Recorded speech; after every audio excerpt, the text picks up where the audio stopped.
Cherrymore found himself seated by the very waterfall that had witnessed his deepest contemplations. The moon's silvery glow bathed the scene, casting a serene aura over the clearing. His thoughts, like the ripples in the water, were anything but tranquil. "If I was born after that battle," Cherrymore murmured to the waterfall, "it means my mother never died in it." As he gazed at the moon's reflection dancing on the water's surface, the pieces of the puzzle began to fall into place. The truth had been there all along, hidden beneath the surface of his assumptions. That ache of loss had been founded on a misconception that had shaped his understanding of the past. Midnight Heart had never really spoken about his mother, so little Cherry Kit had filled in all the blanks. So many other parents had died in the siege of WingClan. He'd so wholeheartedly believed that his mother had been one of them. But not once had Midnight Heart said that his mother was dead. And that meant that whoever she was, wherever she was, she might still be alive. As Cherrymore traced the path of the moon's reflection with his gaze, a mixture of emotions started to swell within him. Relief, as if a burden had been lifted from his heart, and confusion, as he grappled with the complexity of his father's choices. Above all was a burning curiosity to know more about the mother who'd walked a different path.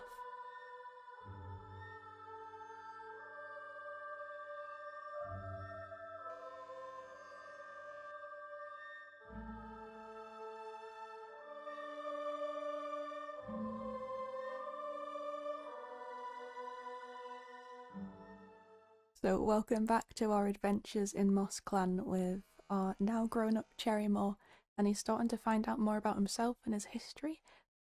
But for now, it's time to time skip another moon.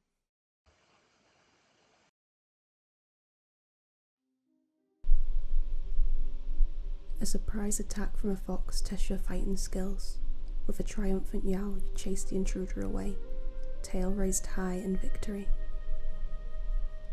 And a fishing expedition goes awry when a fish nips at your tail. You retreat with a laugh, promising revenge on your slippery enemy. And I think it's during this hunt that you're interrupted by the sight of a beautiful sunset.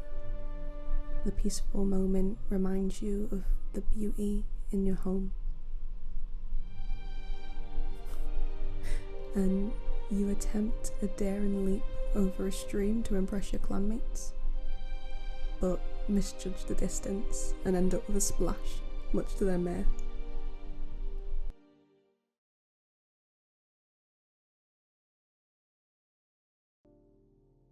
And Bernard Smoke has chosen to use their skills and experience to help solve the clan's disagreements. A meeting is called and they become the clan's newest mediator, which is actually kind of surprising because Bernard Smoke has a very testy temper. She got tired of being an elder because it was too much work and decided to be a mother. And now she's like, this mothering stuff's easy, I can just sort out everyone's problems. I love Bernard Smoke's journey. But we've got a new mediator.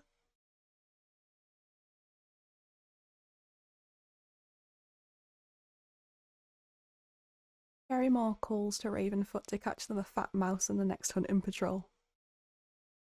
And Cherrymore feels like he could spend hours listening to Ravenfoot's voice.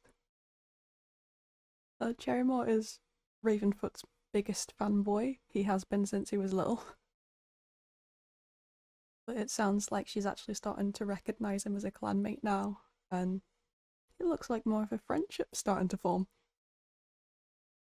I'll have a peek at the health of everyone to see how we're getting on. Oh.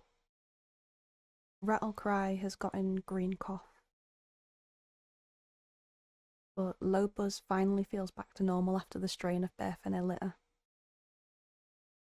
Dapple's got a bit of a stomachache going on, and Dazzlekit's stomachache is left, so that's good.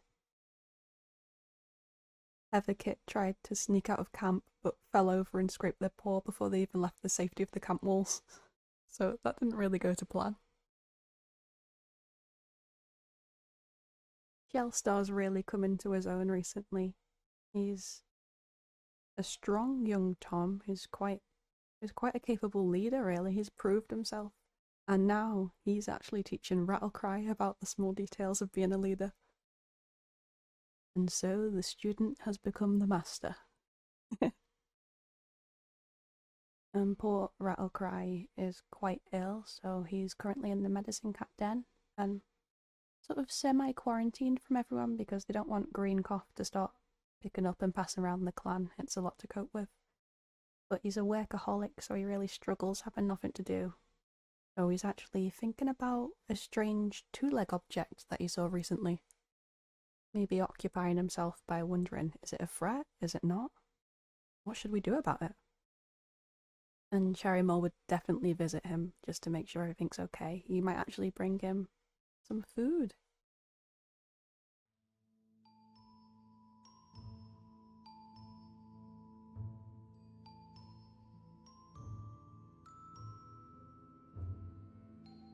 Okay, we've seen these lines before, so time for my own.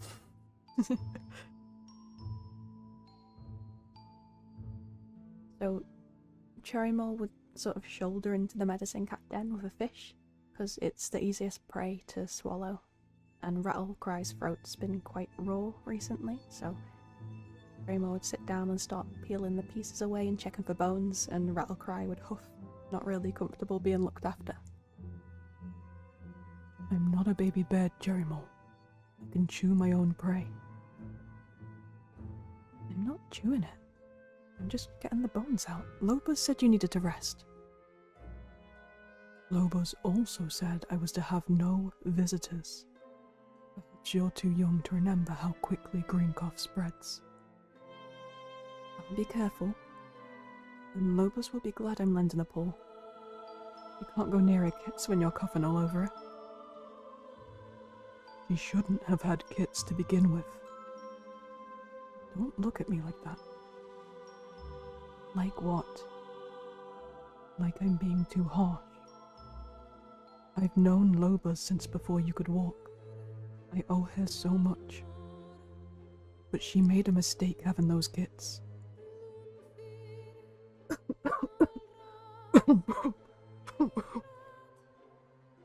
StarClan won't be happy. And we've tested their patience enough. And look how she's scared to spend time in this den because she knows she'll have to keep away from them. Medicine cats make sacrifices. They make a vow to StarClan that they should... You're gonna wear yourself out. The clan will be fine. We'll be fine. Just rest.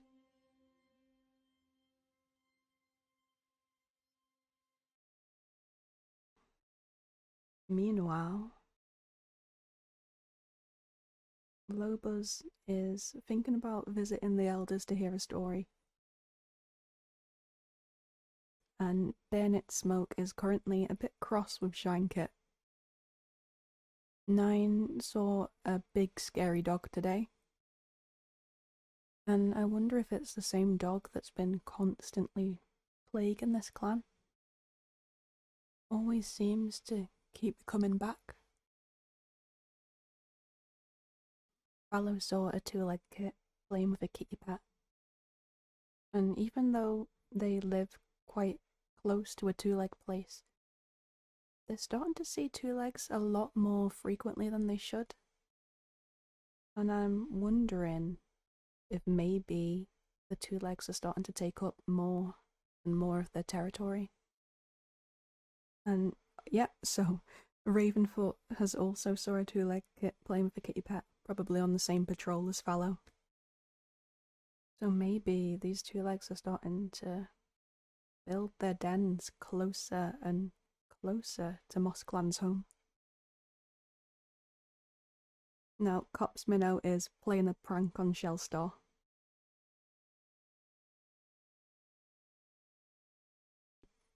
And Strike Dapple is planning to visit the medicine cat. Because I believe she had a bellyache, so her belly might be hurting her, and she's like, oh, I hope this isn't gonna turn into whatever Rattlecry's got going on in there.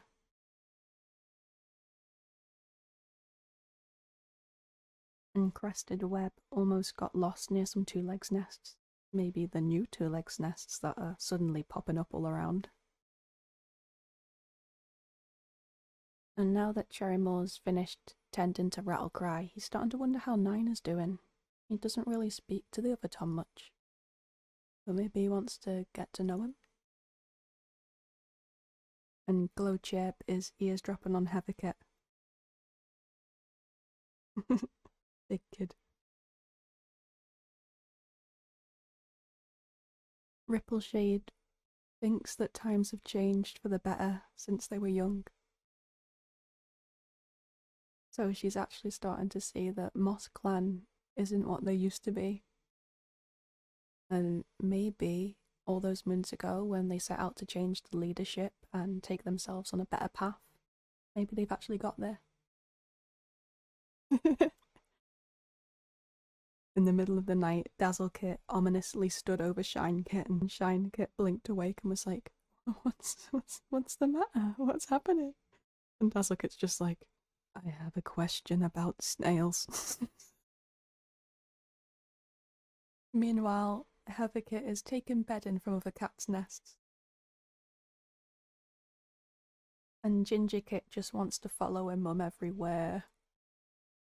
She's been seeing less of her since Rattlecry got green cough, so she's just happy to be around her. Brushkit, just in general, doesn't like to yowl.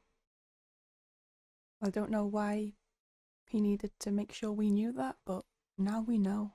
We know he's not dramatic, not like his sisters.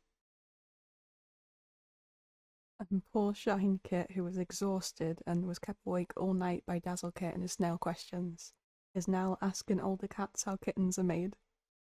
And she's pretty certain it has something to do with snails. So we'll check in on Nine since Cherrymoor wanted to see how he was doing. The forest changes with the seasons, but its wisdom remains constant. Leaf Bear teaches us resilience. New Leaf brings renewal. Green Leaf offers abundance, and Leaf Fall reminds us of change. Just like the forest, we too go through the seasons of our lives. Each one holds its own challenges and rewards. But I think we should embrace these seasons. Learn from them. They're all part of a warrior's journey. And remember, no season lasts forever. The forest endures, and so do we. And Cherrymoor's just like, huh. But at least Nine seems to be doing okay. He's a bit shaken by the dog, but you know what? It's just like the passing of seasons. So even though Rattlecry is confined to the medicine cat den, he still insists on organising patrols, so let's see who he sent us out with today. Ooh, Cop's Minnow. And another. And Ravenfoot. Okay, cool. It starts snowing soon after the patrol sets out, trying to bring something, anything, for the fresh kill pal. I guess because it's Leaf Bear, prey is starting to get a bit scarce. The storm descends, sudden and violent, putting an end to any other thoughts but survival. The cats dig a snow den and cuddle together, sharing what little warmth they have. And each cat takes a turn on the side nearest to the entrance of the tunnel, selflessly risking themselves. I think an experience like that would bring all three of them a lot closer, because they would have had to keep each other's spirits up while they were trapped inside this little snow den waiting for the storm to pass. And I think they'd have to stay there overnight until it settles down in the morning and they'd return to camp. Okay, so let's see, when Cherrymore gets back, what did he do?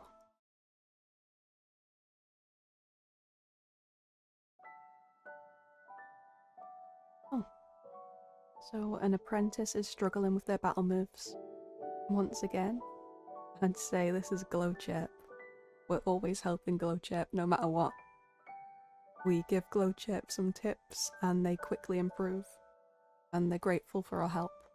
But they'll probably start doing the same mistakes again very soon. And then let's see who can take on a date. I'm just gonna double check who we have crushes on again. I know we have one on Copsminnow. What? What is this? Cherrymore. Cherrymore like super loves Ravenfoot. He always has. Just Ravenfoot, this, that, everything. Everyone loves Ravenfoot. But now he has such a massive crush on her. Cherrymore, she has a wife and children. She's taken. Cherrymore.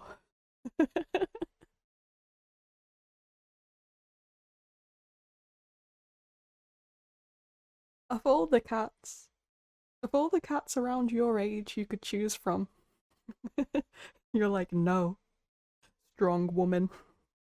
I want to date the working mum who could beat me up. And now the little bit of jealousy for Lobos makes so much sense. Because he likes Lobos a lot, but at the same time he's like, you get to be with Ravenfoot? Ravenfoot's the coolest. Look at her. Look at her go. I need to see what's going on Ravenfoot's side, because this is ridiculous. Ravenfoot. Okay, so Ravenfoot now has a small crush on Cherrymore. He went from not acknowledging his existence to they have a near-death experience, and now she's like, yep, okay, tiny crush. On Copsminnow as well. Oh my gosh. Okay, so these three babies got absolutely traumatized when they nearly died, and I think Ravenfoot really respected Copsminnow and Cherrymore for how they acted and how the both of them were really selfless in trying to make sure that everyone stayed warm. So maybe it made Ravenfoot kick her feet a little and be like, wow, they're warriors. Like, these are real warriors. I guess that's what trauma bonding does for you.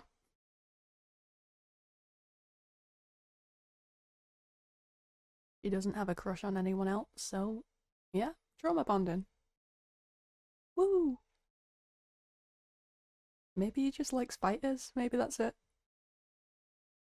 But after that really eventful moon, I think we're ready for a time skip.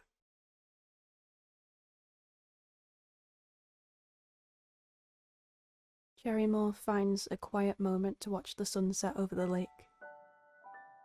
The peace and beauty of the scene reminds him of the love he has for his home and his clan. And a fishing expedition goes awry again when a fish nips at his tail and he retreats laughing, promising revenge on the slippery enemy. So this has happened twice in a row now. He keeps getting beaten up by this fish. But he will catch it. And he and his patrol successfully chase off a rival clan, and the victory yowls echo through the forest, which I don't think Shellstar would be very happy about, and might give them a lecture when they get back, to be like, have you heard nothing I've said about not getting into fights with our neighbours? Have we learnt nothing? Are you still doing this, guys? Are you still?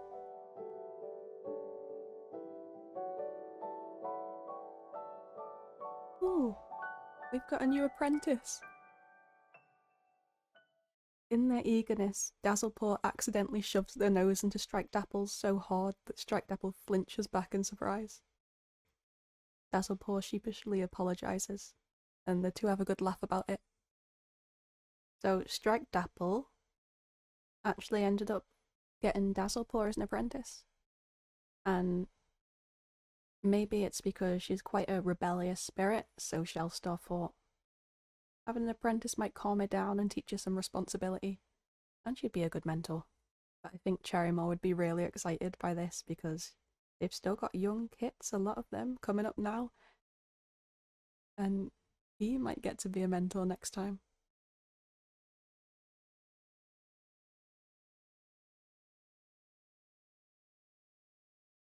Cherrymore had a spat with Crested Web over a piece of prey on the fresh kill pal, and I'm not sure what this would have been about.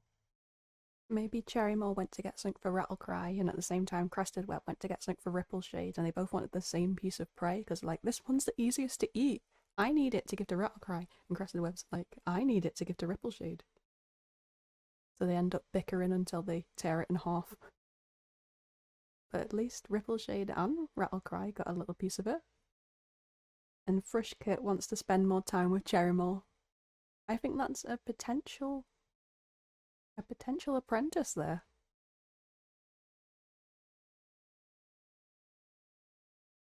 Strike Dapple no longer has a stomach ache, but Crested Web has gotten yellow cough now, and Glowchirp's got white cough.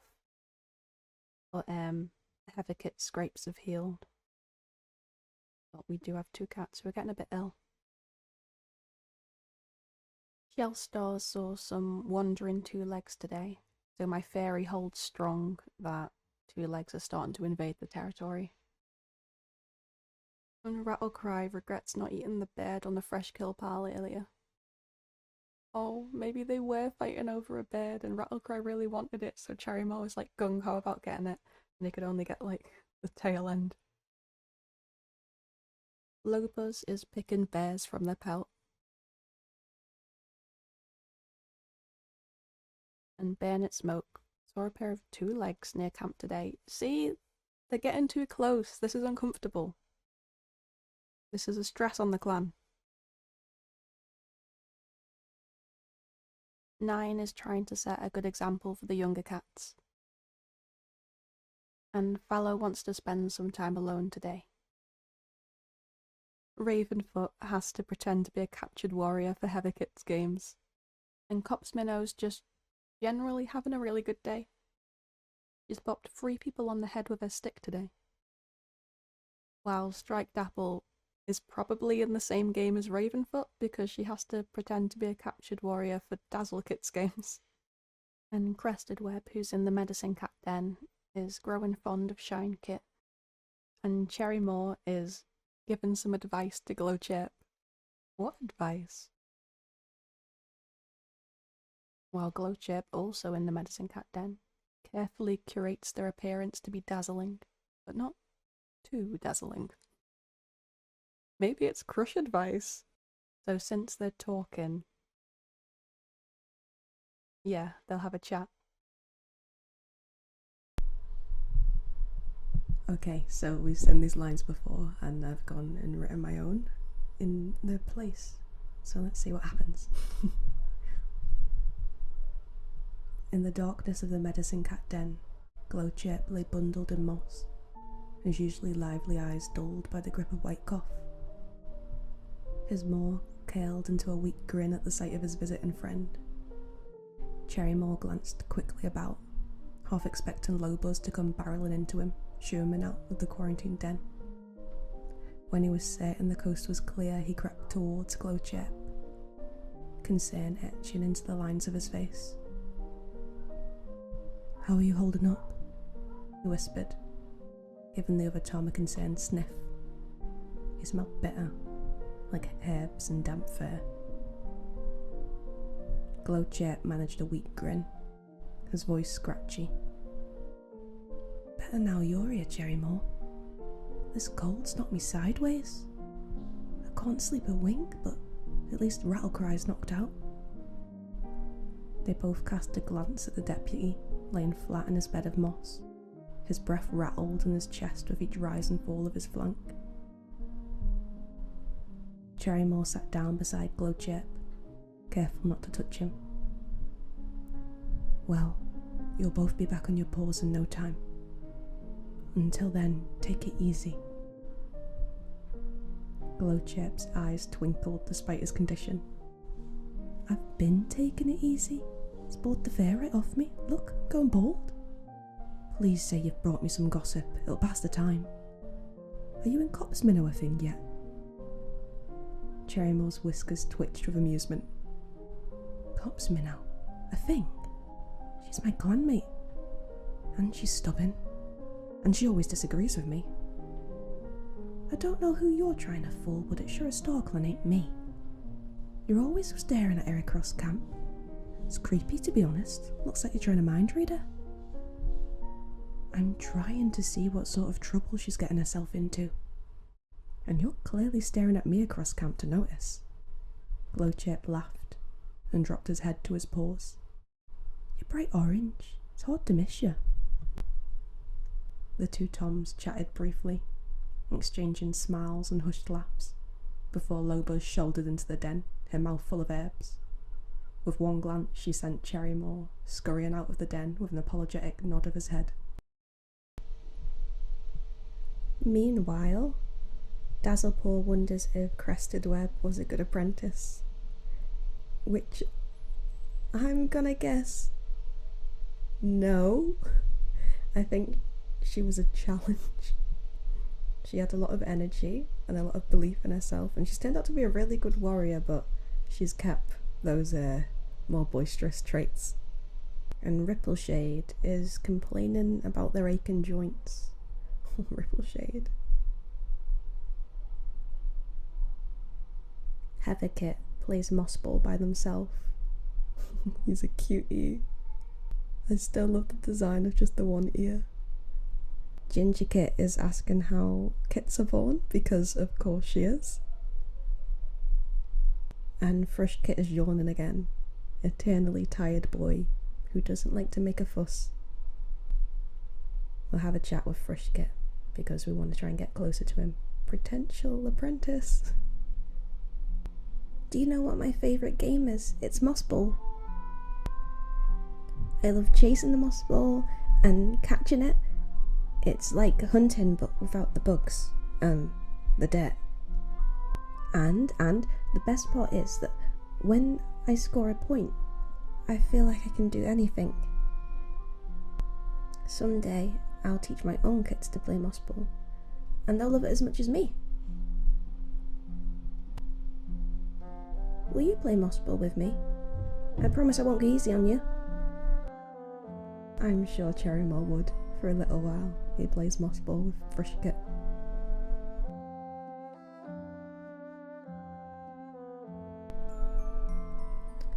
And Shinekit plucks feathers from a fresh kill bird to add to nests.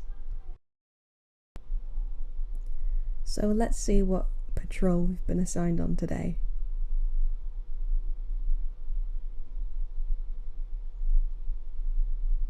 Cop's Minnow. Oh, again.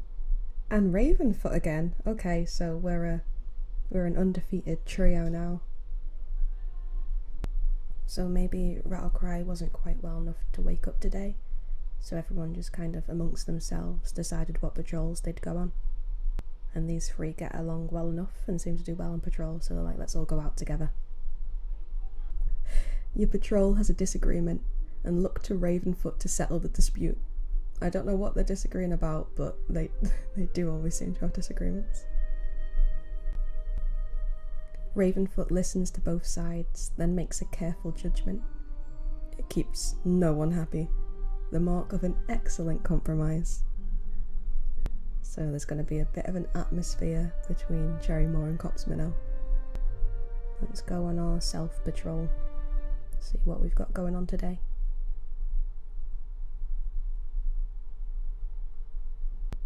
A fellow warrior who you have feelings for, Cop's Minnow, seems to be spending a lot of time with another cat. You ponder whether you should confront them about your feelings. Oh, so he's starting to admit that, yeah, there are some real feelings. Let's proceed with this. Summoning your courage, you express your feelings, and to your relief, they confess that they feel the same way. The two of you decide to spend more time together. So maybe that's what their argument was about. They're both a bit awkward with expressing their emotions, and they actually do just want to spend more time getting to know each other. But now that they've admitted that, maybe their dates will go a little bit smoother. Hopefully, we'll see. But I think it's cute.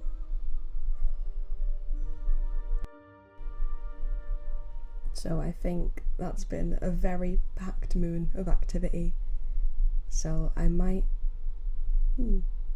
pause here for a little while. Gather my thoughts on what this means for Cherrymoor's relationships. What might happen in the future? Will they get an apprentice next moon? Or the moon after? How old is Frishkit? But yeah, we'll pause here for a little while and see what happens next time.